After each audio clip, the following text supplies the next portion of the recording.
Hello, I'm Dom, and I'm what we in academia call an independent scholar, which means I'm unemployed. But I recently finished my PhD at the IT University of Copenhagen. So I'm one of the humanists who managed to sneak into an IT university. So I study games and the culture surrounding them primarily. Louder. So I study games and the culture surrounding them in the way that we might analyze literature and film, for example. And now I've snuck into a science slam too. So Call of Duty is a lot like a cake. No, I'm kidding. So we've all played Call of Duty Vietnam, right? Yeah, what a game. Call of Duty Vietnam. Yeah. No, of course, no one has because it doesn't exist.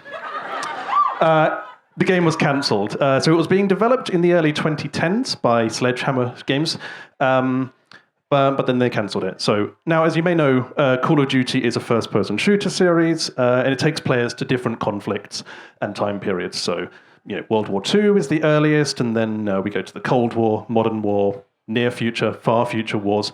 There doesn't seem to be anything that can't be tackled by Call of Duty. So why was Call of Duty Vietnam cancelled? Well, there's lots of reasons why video games get cancelled. They get cancelled all the time. But the reason given for Vietnam being cancelled may shock you. And maybe more importantly, I think it offers an opening to thinking about what makes Call of Duty Call of Duty. And it's the particular way in which it constructs its war hero. And then, why should we give a shit about that? So, this is Glenn Schofield, who at the time was the CEO of Sledgehammer Games. And he said this in an interview. We found out as we were researching it as well, all around the world, it's actually known as America's War, not Vietnam's. We were the only ones who called it the Vietnam War. It's kind of unpopular, and we didn't really understand the marketing aspect of that. It's kind of unpopular. Oh. But what's kind of interesting is, why should that alone mean that you can't make a Call of Duty game about Vietnam? Plenty of other games have been made about Vietnam, and they've been pretty successful. And Call of Duty has tackled other controversial wars too, like the Iraq War. In fact, I'm completely talking out my arse here because Call of Duty has been to Vietnam as a series, in the Black Ops series. So, I should get off the stage now, really. But what am I going on about? Well, both the Iraq War example and the Vietnam parts of the games have very big caveats that tell us a lot about why Call of Duty Vietnam as a whole game was cancelled. So let's take the Iraq War.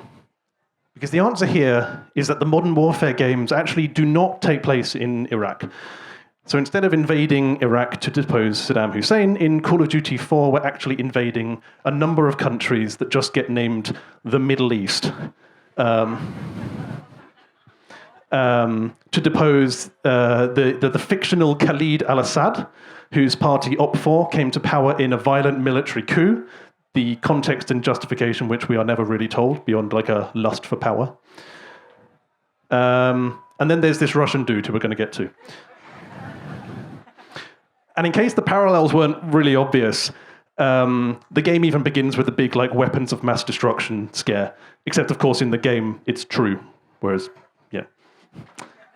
So immediately we see a kind of flattening of the Middle East and a stripping away of political context. And this is all in the first cutscene before we actually get to playing in the Middle Eastern sections of the game. And this gives us the precondition for why American soldiers, you as the player, are here in the Middle East. Of course, we could also say that this isn't about the Iraq War specifically. It's an amalgamation of Middle Eastern dictatorships and military coups. But that's also exactly the point here. The game depoliticizes its conflict by making it intentionally vague and flattened and obscured. So, what about this Russian dude? What's he doing? Well, this guy is our link to the other big storyline of the Modern Warfare series. So he's Russian, which is obviously a concrete country, unlike the Middle East, but a part of this fictional ultra-nationalist movement. So according to the Call of Duty wiki, the ultra-nationalists idolize the Soviet Union out of a sense of national pride, though their actual commitment to communist political and economic ideals are left ambiguous and unknown. And again, we have reference to these recognizable and concrete real-world conflicts, but they're flattened and obscured. Essentially, the game gives no chance for the player to understand the enemy because we're never let in on their political justifications, whether we would agree or not. So what the series does tackle controversial conflicts like Iraq in a way, it does so in a way that distances the series from the actual conflicts themselves. And it flattens, depoliticizes, and decontextualizes it in such a way that we end up back at a very straightforward goodies versus baddies again. So, what about when the series goes to Vietnam? So this happens in a few levels in the Black Ops series. And this series focuses on the Cold War. And as the name suggests, you're usually a CIA agent or something like that with doing deep undercover operations, and they're called Black Ops because their existence is denied by the state. So have a look at the description for the first Black Ops on Steam. It stresses that you are the elite of the elite. You're far behind enemy lines, and crucially, these operations are deniable, and they exist only in secret, and if you fail, the state will act like you never existed. So this is in a sense similar to the Iraq and Russia examples I just gave, but it's also a little bit different. And there's a term for this kind of thing. The scholar Eva Horn calls it the realm of the political secret. And another scholar called Clemens Reisner applies it to Black Ops, saying, according to Horn, fiction allows for enough latitude to speak or speculate about political configurations that cannot be discussed in the political sphere proper. Black Ops' narrative clearly aims at entering the realm of the political secret. So, with Black Ops structured the way it is, we're in a sort of fictional enclave within a real conflict. And within this enclave, we have a lot more space to construct all sorts of justifications that we need. So when we go to Vietnam in Black Ops, it's not really about the Vietnam War itself. It's about this little kernel in the middle. That's just, the Vietnam War is just the backdrop to this much greater conflict that's bubbling underneath the surface in secret, and where these fictional justifications can again make us feel like we're serving the greater good. And so a whole game that just focuses on Vietnam would have to deal head-on with the war itself, which could cause big problems for Call of Duty and the way it constructs its war hero. So all of what I've shown you so far builds up to this idea of heroism in Call of Duty that I call the hero-victim. Well, it's a term I stole from a guy called Martin Barker, actually, but he applies it to Iraq war films, but I expand it more. I think it can apply to a lot more things, and I think it lies at the heart of Call of Duty. So he says there are three components to the hero-victim. The first is that soldiers are shown bonding with each other on the level of the squad. The second is that higher-ups like officers and politicians fail, betray, or abandon the squad. And finally, the squad, and one individual in particular, go above and beyond to protect their comrades or innocents.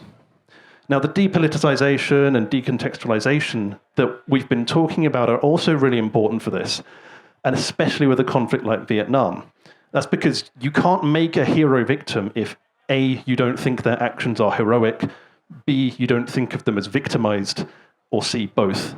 So when Vietnam or Iraq or other controversial conflicts are tackled by the series, they have to be depoliticized, fictionalized in some way, and put into context of these wider struggles in order to justify the heroism there. And you don't have to do that with World War II, really, because that's about as close as you get in real life to like a black and white good versus evil conflict, right? I mean, killing Nazis is always going to be heroic. So what do we get from all this? I mean, who really gives a shit if Call of Duty fudges the truth? I mean, it's a video game series that's like popcorny action movies. We know it's going to fudge the truth a bit, right? I think it matters because these games contribute to our shared understandings of modern conflict, of war heroism, and in particular the relationship between the US military and the rest of the world. So I'm not saying, of course, that Call of Duty causes violence, don't worry, not that it causes war. It's important to say that. And I love these games, and as you can probably tell, I'm still not the world's greatest fan of George Bush or Tony Blair. But there's also a reason why the US military loves Call of Duty even more than I do. These are just the headlines from the first page of a Google search of Call of Duty US military. They don't hide it. Call of Duty and the US military work together really, really closely. There are special deals, there's advertising campaigns, tournaments held for soldiers, and so on and so on. The simple fact of the matter is that the US military would not be doing this if they didn't think it was beneficial to them. And once again, that's not to say that Call of Duty is causing war or imperialism, but it's something that should give us pause, because whether or not you think it's ultimately good or bad that the US military kind of gets more justification, we should use observations like this to prompt us to critically examine even the dumbest, most popcorny parts of popular culture, like Call of Duty. So why can't we have a Call of Duty Vietnam? It goes against the construction of heroism that's so central to Call of Duty, this hero-victim idea. And maybe there can be one in the future. As we've seen, the series can go to these controversial places with a tricky combination of flattening, of obscuring, fictionalizing, and the political secret. But maybe a knucklehead like Glenn is not the one to pull it off. Thank you.